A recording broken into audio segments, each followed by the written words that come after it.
जय श्री राधे। पूज्य श्री सद्गुरुदेव भगवान के चरणों में प्रणाम।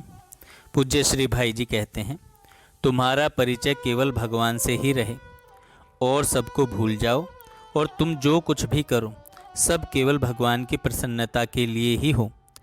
चाहो केवल भगवान को ही। यह भी मत सोचो कि भगवान सर्वज्ञ और सर्वशक्तिमान है, वे हमारी आवश्यकताओं को आप ही पूर्ण कर देंगे।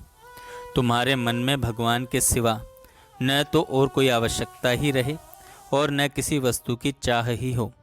भगवान में ही विश्वास, भगवान की ही आवश्यकता, भगवान की ही चाह और भगवान ही साधन, ये चार बातें जिस साधक में होती हैं वह बड़ा ही भाग्यवान है।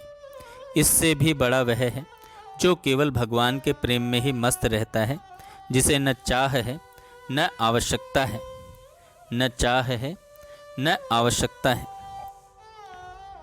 संसार में उन्हीं मनुष्यों का जीवन धारण करना सार्थक कहा जा सकता है जिनके हृदय पटल पर हर समय मुरली मनोहर मुकुंद की मंजुल मूर्ति नृत्य करती रहती हो, जिनके कर्ण रंध्रों में प्रतिक्षण मनोहर मुरली की मधुर तान सुनाई पड़ती रहती हो, जिनके चक्षु भगवान की मूर्ति के अतिरिक्त किसी अन्य वस्तु का दर्शन ही न करना चाहते हों, जिनका मन मधुप सदा भक्त बहहारी भगवान के चरण कमलों का मधुराति मधुर मकरंद पान करता रहता हो। ऐसे शुभ दर्शन भक्त स्वयं तो कृत्य होते ही हैं, वे संपूर्ण संसार को भी अपनी पद रज से पावन बना देते हैं।